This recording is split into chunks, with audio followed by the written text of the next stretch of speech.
welcome to Cyber Sidekicks, the weekly cybersecurity podcast hosted by Richmond Advisory Group's principal analysts, namely me, Rory Duncan. And me, Christina Richmond.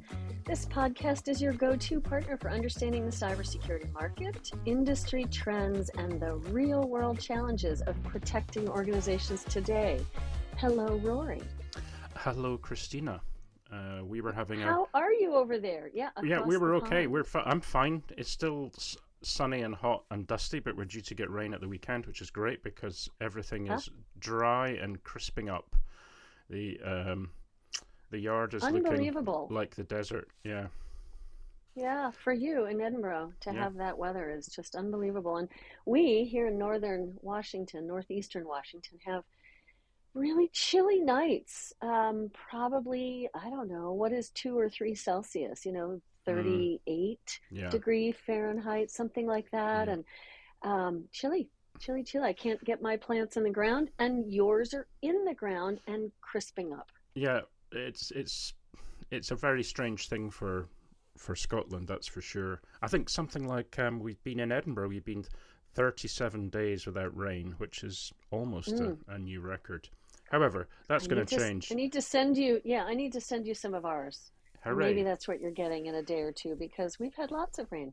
Well, there's always been that running joke about, Scotland. If there was ever a long-term drought anywhere in the world, Scotland's got plenty of water to export. However, that's true. The cost of transportation is the thing that does it for that. Anyway, we're going to have a busy show today. We've got another guest arriving later, so Damian from Trustwave. A reminder about our newsletter. So Signal, not Noise. Very glad if you would sign up for that, for our free monthly newsletter at the Richmond Advisory Group website. When you subscribe, you'll also be sent a 4-page extract from our recent AI security survey update, looking at how prepared CISOs, C-suite and senior IT practitioners are to face AI-powered attacks and what would help them prepare. So there we go. And then the last thing before we delve into the news is that, yes, I will be going to InfoSec Europe 3rd and the 4th of June in London. It's coming up fast. My calendar is filling up fast. But if you'd like to meet and have a chat, feel free to reach out and we can arrange a meeting or a cup of coffee or a lunch or a breakfast even. Anyway. Well, and then there's the question, before we move on from events, there's the question of Black Hat. Yes. I told someone yesterday that we'll be there. I didn't chat with you about it. Right. Dun, dun, dun. So we'll have to chat about that. But I will be there. Oh, you'll be there. Is it in my favorite place in the world, perhaps? Not. It is, isn't it? No, it's my favorite place. Yeah, it's in my favorite place. Can anyone guess? Yeah. Everyone knows. Black Hat is August in Las Vegas. I mean, we should be there. So we'll talk about whether it's you or me or both of us, yeah? Well, if I go, I shall be wearing one of these spacesuits that provides, like cooling. Like it's got the sort of its own cooling system inside to keep the temperature down. Oh, I thought it would be a hazmat suit because there's that as well. Because for me, Black Hat just spells, germ disaster. So I thought you'd be wearing a hazmat, but a cooling hazmat suit, that would be clever. Yeah, that would be good. And filters to filter out the weed and other strange smells that are around there. So, and this is really interesting, folks who are listening. We were both looking to see what we would be talking about this episode, and I do some of the background, and Christina was doing stuff. And both of us hit on a story about AI, or Gen AI, specifically about prompt injection attacks. Now, it's not the first time we've mentioned this because it's something that came up in our AI security survey when we asked about, hey, what keeps you up at night? If you're a security practitioner, what do you most fear, etc. So it was one of these topics that was kind of top of mind. I'd looked up some information about it. It's the Alan Turing Institute calls indirect prompt injection attacks. They call it the Gen AI's greatest security flaw. And so this indirect prompt injection, or IPI, right, attack, it inserts malicious information into data sources of the LLM, right? So it's not always detectable. Yeah, yeah. Is that what, am I understanding this correctly? It's like, oh, this is great. We will put some information into the data source of the LLM, apparently at the inference stage of operation. By hiding instructions in the data it accesses, it doesn't actually have to get access to the model. So all the securing of the model is a moot point in this situation. Yeah, right? Exactly. And, it's already been happening where, let's say, an email or some kind of document is scanned or inferenced by the large language model, and then it contains instructions for, hey, when you get in there, exfil this customer data from this database or from this email or from this other document. And the attacker will then take that information, thank you very much, and of course, ends up on the dark web or whatever. I think what was interesting was, while indirect prompt injection attacks are not massively new, they are starting to crop up. I think what got me thinking about it was this story, which is that Google DeepMind has unveiled additional defense mechanisms against these indirect prompt injection attacks. And of course, this is, again, something that they already had in place, but they say that they're beefing up the capabilities in the Gemini model itself, 2.0 versus 2.5 and so on. And that's good to hear, right? Because this is something that the big players in the AI and Gen AI space need to do. They need to protect their models. They need to make sure that inferencing and training is happening correctly, that nothing's interfering with it. But here's another kind of security risk that's been highlighted.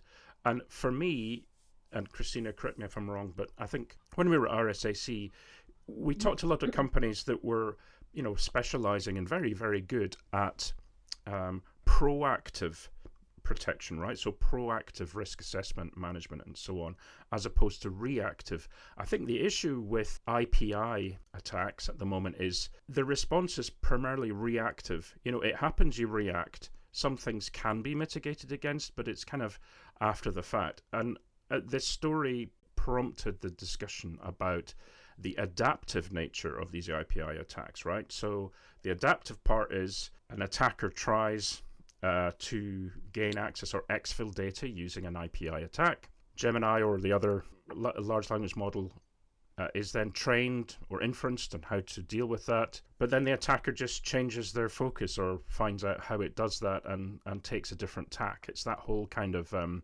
changing tactic when it comes to that, which leads us to believe that this is still in more of a reactive stage than a proactive stage in terms of strategy. What do you think? No, totally agree. I mean, because, you point out that one will get better at recognizing IPI, one Gen AI model, but another one might not.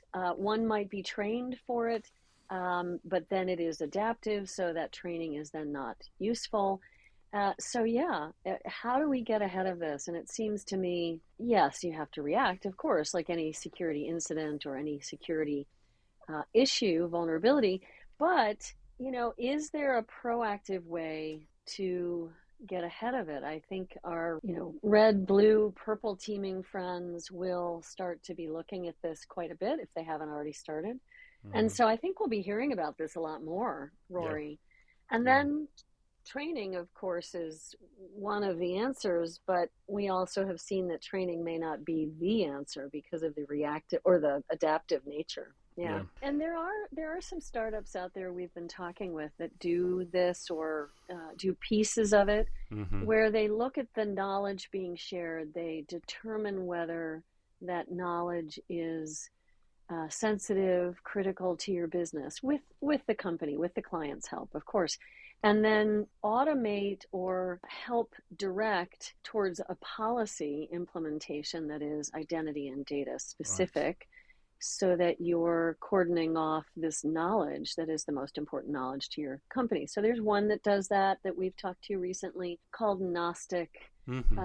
Many others are approaching this through identity, the non-human identity space. We've talked with Git Guardian and Oasis Security and others who are working on the non-human identity piece of it. But this adaptive nature is what's so concerning. And that's why I said yikes, because you point out, the bad news is there's no simple solution, really, at this time. So mine comes from CISO Online. And so it is researchers, they're called Legit Security. They did this research. They looked at GitLab Duo, the AI assistant that is integrated into GitLab, and it's powered by Anthropic's Claude. It's designed to help developers with code suggestions, security reviews, and to merge request analysis. But what if, they posit, what if the same AI meant to secure your code could be manipulated into leaking it, which is what the IPI attack can do. And so that's what they uncovered. Oh dear. Yeah, it's a remote prompt injection vulnerability that allows the attacker to steal source code from private projects, to manipulate the code suggestions shown to other users, and even exfiltrate or take out confidential, undisclosed, zero-day vulnerabilities, all through this helpful AI GitLab Duo chat. So, they break it down and they say, look, GitLab has fixed the vulnerability. Yay. We're happy to see that. They patched the issue, but it is something that is alongside of the IPI attacks. This, remote attack is also something that we will see more of. And they say in this report that this full attack chain, that they show you all the code, they walk you through the whole thing, demonstrates 5 vulnerabilities from the 2025 OWASP top 10 for LLMs.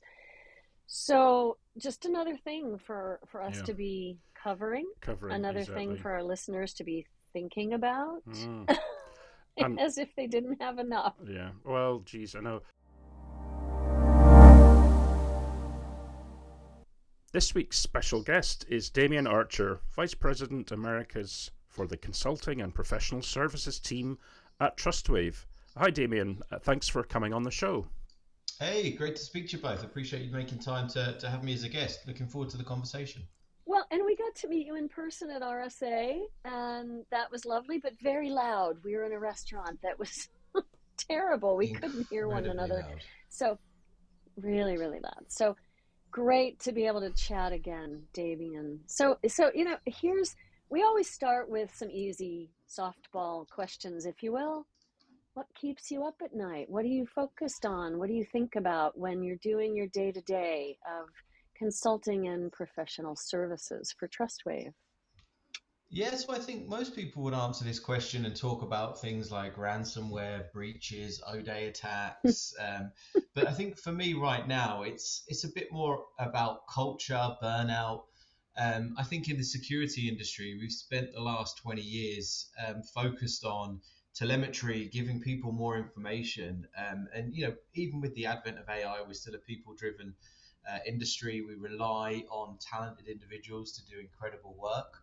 And I think with that, burnout is one of the things that's really, I think becoming more and more prevalent in the industry, making sure that people are not operating in silos. And when I talk burnout, I don't just mean on the security side, I mean on the IT side as well.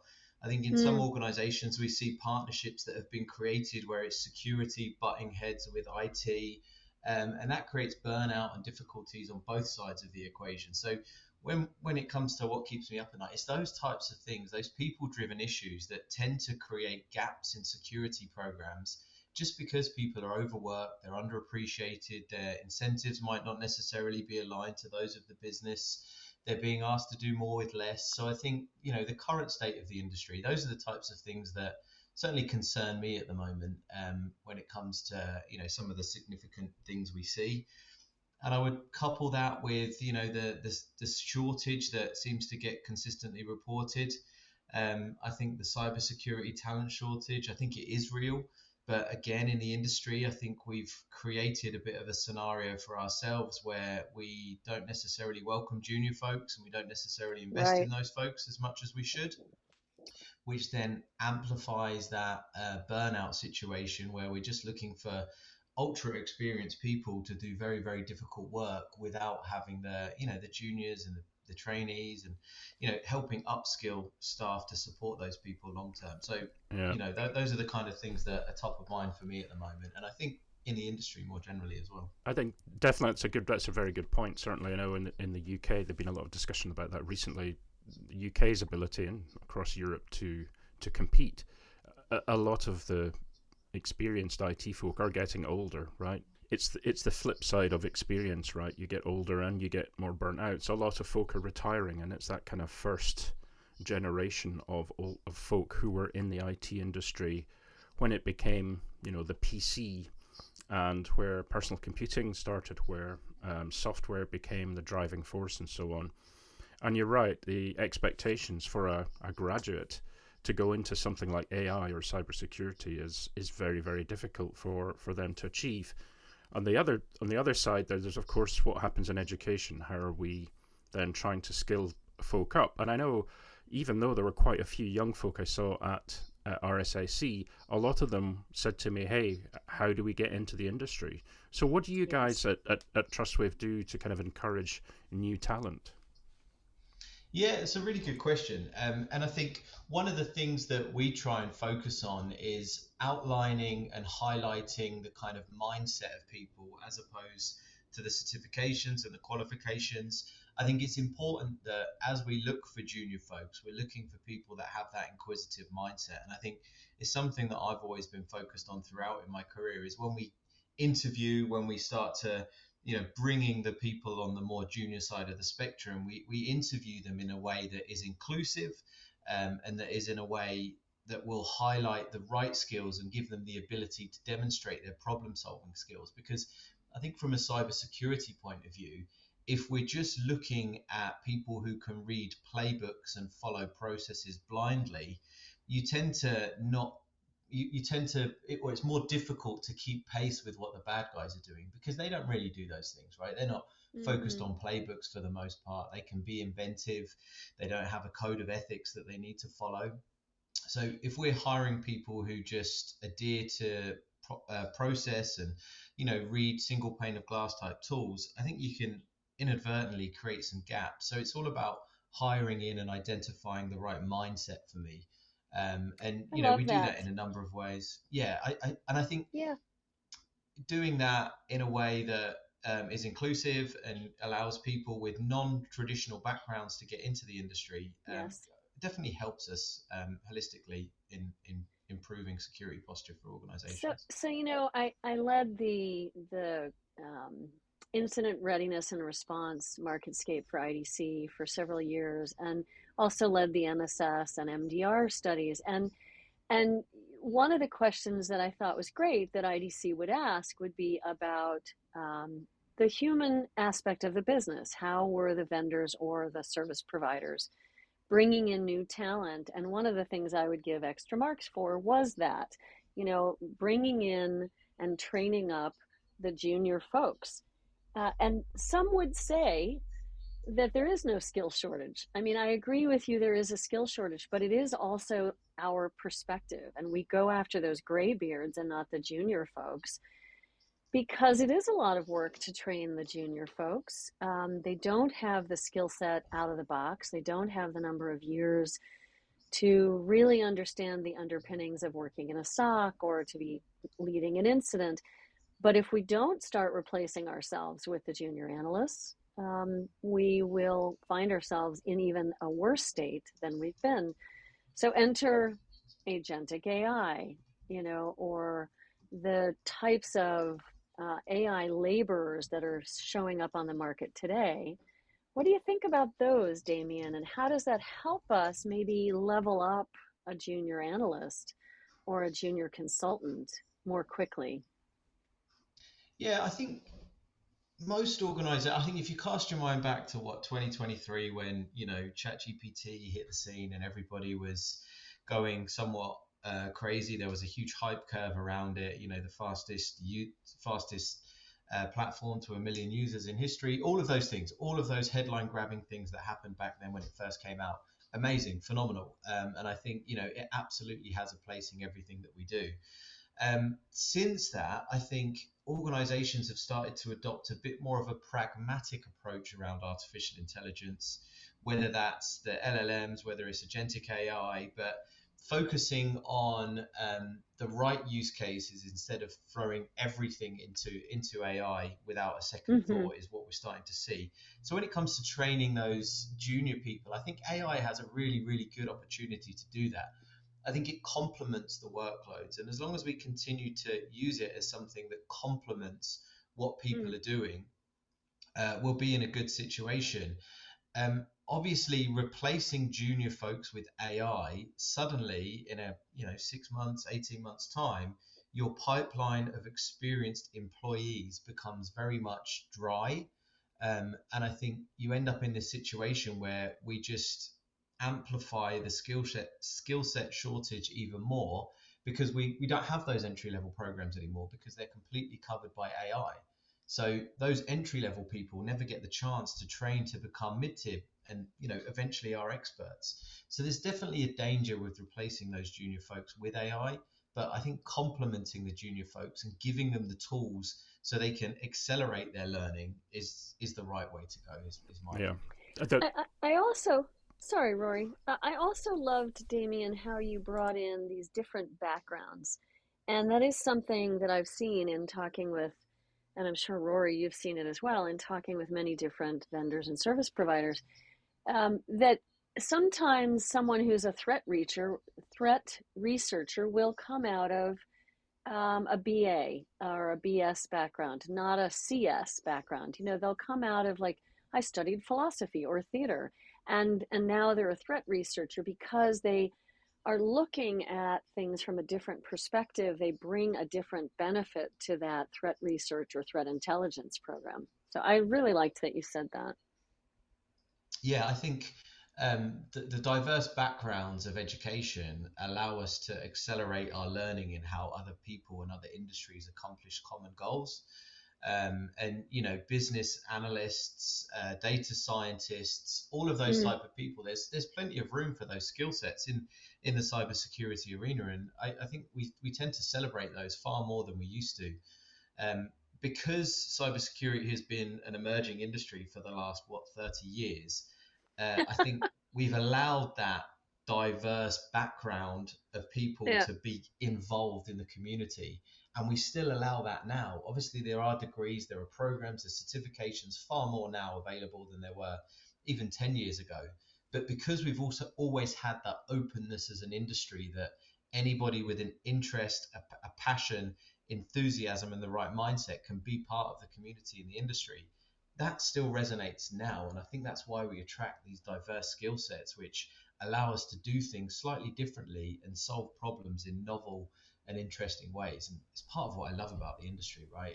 You do get to see things that you wouldn't see in other industries because of the backgrounds that different people have. You said something very important there, was about problem solving, right? And I know if you look at some of the, let's say, the government agencies in the UK, particularly when it comes to the security services, the kind of murkier side of government agencies, a lot of what they're looking for are problem-solving skills and communication skills, not necessarily the technical skills, because being able to see an issue or a problem in a slightly different way to perhaps how we traditionally look at things is seen as an advantage. Critical thinking, ability to collaborate, all those kind of things. And I imagine, Damian, that you have a bunch of people like that in your teams globally, or certainly in the Americas. How do you develop your teams on that basis, and what do you task them with doing? Yeah, it's a really good question, because I don't think there's a silver bullet for that. I think, depending on the personalities of individuals, it really depends. And I say that from a kind of geographical, cultural point of view as well, because you may use different training mechanisms depending on where the people are based. You may use different training mechanisms based upon the type of specialism that individual has. But one of the things that I think has been pretty fruitful throughout has been having kind of an open forum for people to practice their presentation and communication skills do things like internal wargaming, encourage capture the flag type events, put together teams that work together from disparate business units internally at Trustwave, and have them collaborate to solve a common problem. One of the things that we started doing more recently is bringing people from our defensive side of the business and our offensive side of the business together to collaborate on the solution and ideation for some of the problems that we see in the industry. And that yields incredible results, because looking at something through an offensive security lens versus an active defense lens can create a very, very robust and compelling solution that, when tackled individually, you may not have come up with that solution. So overlaying those skill sets, I think, creates something pretty special. But yeah, the encouragement and the development of those skills is all about, for me, collaboration, working together, and introducing people to, what is ultimately a safe space where they can practice those skills with their peers and colleagues, so that, when we talk about communication and problem solving, we create a team, we create an enclosed space for people to practice those skills, rehearse, whether that's through war game scenario or whether that's through role play type activities. And then obviously the clear winners like shadowing, having people sit with experienced folks, those are always going to be fruitful endeavors as well. Well, and then you also do some of this externally for your clients through your security colony, which I find quite helpful and supportive in terms of providing documents and video libraries and all kinds of resources for your clients to be able to utilize. And so you're going one step further, and you're giving your candidates and your employees the opportunity to increase skills and to practice those skills and to shadow the more advanced capabilities of those who are older and more mature. But you're also putting some of that knowledge into your security colony, which helps your clients. Can you tell us a little bit more about security colony? Yeah, Security Colony was honestly one of the big surprises for me when I joined Trustwave, because I don't think we sort of talk about it externally as much as we perhaps could. But Security Colony is a collection of things like policies, procedures, security advice, remediation advice, templates for things like vulnerability management roadmaps, generalized security programs, but it also includes things like automated maturity assessments, some supply chain vendor risk tools. And it's a tool that anybody can use. There's obviously a commercial tier and there's a free tier to go in and start to do some of that fact finding, information gathering, look at some of the latest and greatest research and documentation that we've put out there. I love it. I think it's a really, really strong tool. And some of the information that finds itself in there becomes, best of breed ultimately in the industry. I think from that point of view, one of the things that, again, I love about Trustwave, and again, the entirety of the industry, whether commercial or individual contributors, we're a very community-driven industry, and we encourage people to give back to that community, and we like to do that at the commercial level as well as an organization by publishing these things in Security Colony, by putting out blog posts, industry-leading research, IOCs that anybody can consume into their security program, and I think that's replicated through most organizations. So, there is a lot for people to learn. There's a lot to pick up, but because of the collaborative nature and culture within the industry, a lot of those things are open and available through blog posts and things like Security Colony as well. Well, I've definitely dipped in and read some things there, and it's been helpful to see what you've provided, and educational for me as well.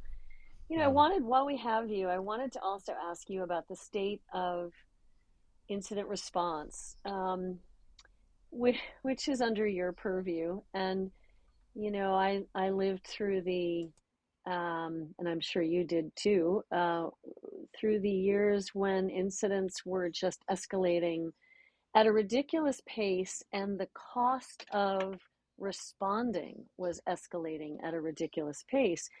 Now we find ourselves still having a large number of incidents, of course, having many of the same issues we've had for a long time.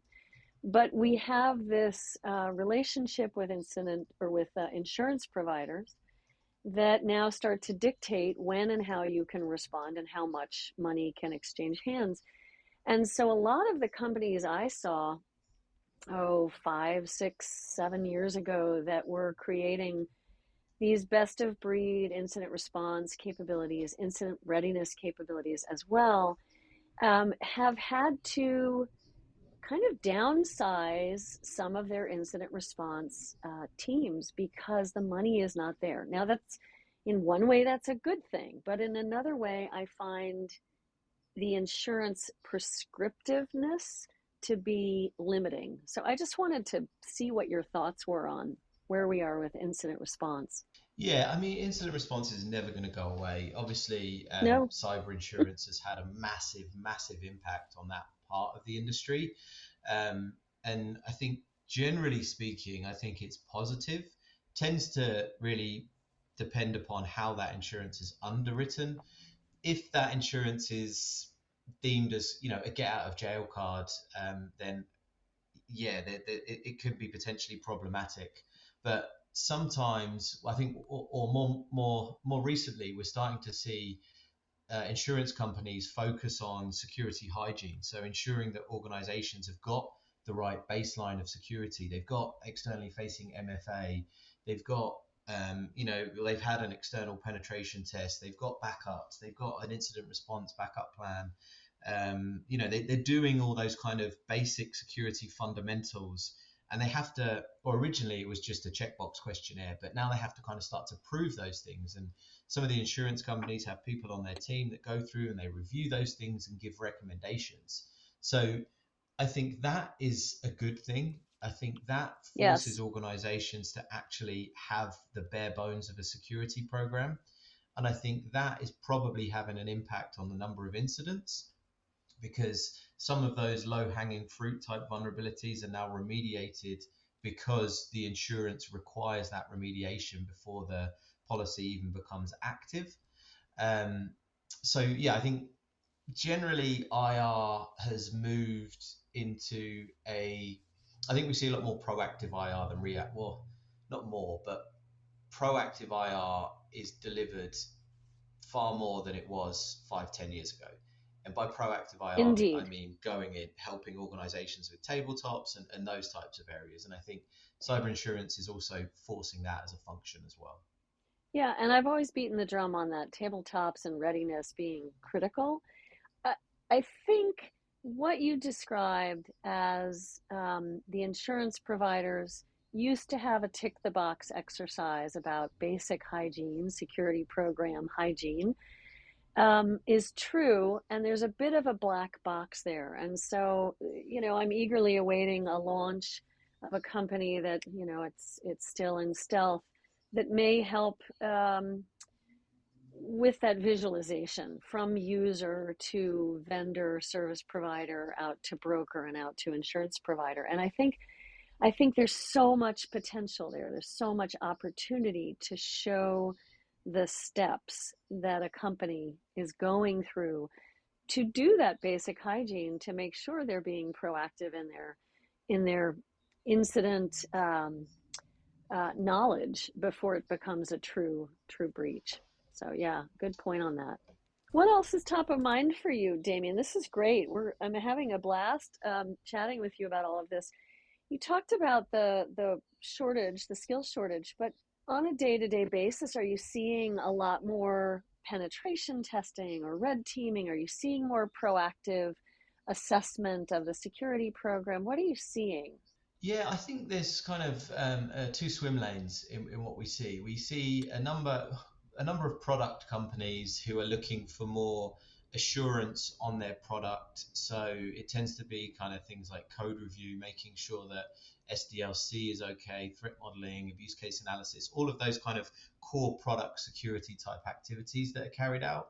And then because of things like insider threat, we also see organizations who are the consumers of those technologies start to do a more commercial fit for risk type assessment. Like, is this product that we're investing in and putting and deploying into our environment fit for risk? And they tend to be much more short, focused scope on a specific product as it goes into that environment. So I think those are the kind of things where we're seeing a lot of growth, and a lot of organizations start to worry and care about those things. And then I think the other area finally is that more open scope red teaming, so that attack simulation, things that are a bit more broad scope, organizations that don't just want a point in time assessment, they want something that's much larger, much longer, encompasses the entirety of an organization, and is really focused on full compromise and simulation, as opposed to, hey, this is a pen test focusing on defensive efficacy, lack of detection, covertness, do the processes and procedures fit, are they fit for purpose, those types of areas. And then I guess to round it all off, I would say that there's definitely a consolidation of everything. So we used to see different parts of an organization focus on different security initiatives, but I think all of those things are becoming far more likely to be encompassed as part of a security program. And some of that I think is budget driven. Some of that is driven by just the ability of CISOs to manage all of those things successfully to move security forward. So those are probably the 3 or 4 areas I think we're seeing growth and some now minor changes. Yep. We've gone full circle now back to what you said at the beginning of our chat when you said that cybersecurity has been an emerging industry for 30 years. And it's almost like this movement that you just described about consolidating these different efforts into one security program, location, and overview by the CISO or by the head of security. It's almost like that is an indicator of some maturation, maybe. I mean, it could be budget driven, it could just be a blip, but it also maybe could be a sign of some maturation. I don't know. What do you think? No, I think you're right. I really do. The other thing is OT. We're hearing a lot of at the moment, and I use that as an example because I think anecdotally it's an interesting concept, right? OT from a security perspective has long been kind of sat out there, not really owned by the security functions, but more owned by the operators of that environment, because it's safety, resilience, it's business critical, it's all of these things that are kind of adjacent to security, but don't necessarily lead to security ownership. But one of the things that we're seeing happen in the industry is that OT environment moving under the CISO, moving under the security team. And that, for me, feels great, because I think these legacy environments have inherently got a number of security issues that we've seen in the press that are exploited to, much public, to a lot of public reporting. Having somebody with a security mindset adopt those things, whether it's willingly or unwillingly, gives me some confidence that we are maturing. We are finally trusting the office of the CISO and the security professionals to take on areas that may be adjacent to the core IT part of an organization and start to apply security fundamentals and concepts that we know work to those kind of IT adjacent areas of an organization. So again, I use OT because I think it's a really good example of that maturity developing, because we're starting to adopt the things that historically have kind of been left to their own devices to do what they need to do. And I think it's part of that movement towards cyber risk and business risk becoming one and the same, or becoming, so closely partnered, that CISOs need to start to adopt that adjacent technology to reduce business risk. I love that. I love hearing that. That you're seeing OT moving under the CISO hat. It's not a simple area for them to take on. So as you said, willingly or unwillingly, but it is an appropriate direction, because they can apply the skills and the security program to an area that has gone into the wild. It is connected to the internet. It is no longer air gapped. And so I think it's appropriate. So this has been great. This is really interesting. Thank you. I had to go on mute in the background because there's helicopters overhead. Don't worry. It's dear. It's every single Thursday. Well, not really, because the weather's so good in Scotland just now. There's a company that does sightseeing tours of Edinburgh, and they take off from Kirkliston by the airport and fly literally overhead. I think deliberately. They know that we're recording the podcast. and they go in tandem, these huge helicopters. Oh, no. And it costs like £350 for 2 people, and that's discounted for 30 minutes. So they're obviously doing very well. So listen, Damian, thank you so much. That's been great. No, thank you for having me. I really appreciate it. I'm a big advocate for the industry and passionate about what we do. I think we're making a difference, and podcasts like this talking about some of the things we see really add to that. So yeah, appreciate the invite to join. Yep, you're very welcome. You are a cyber sidekick, an honorary cyber sidekick for being on the show, but also we like to feature the actual cyber sidekicks from the industry, as Christina keeps pointing out to me. So thanks for that, and we look forward to having you back on the show at some point soon. Perfect. Thank you very much. Thanks. Thanks, Damian. Oh yeah, that was a great discussion with Damian. Thanks for asking those great questions, Christina, while I was dealing with the helicopter noise outside the house. My pleasure, Rory. Anytime. I've got your back. Thank you. I feel very supported. Indeed. But you were saying, or I wanted to just sort of have a perspective on what Damian said, going from the training and how to gain entry into the industry through how he does it in his organization and, what he saw the future as containing.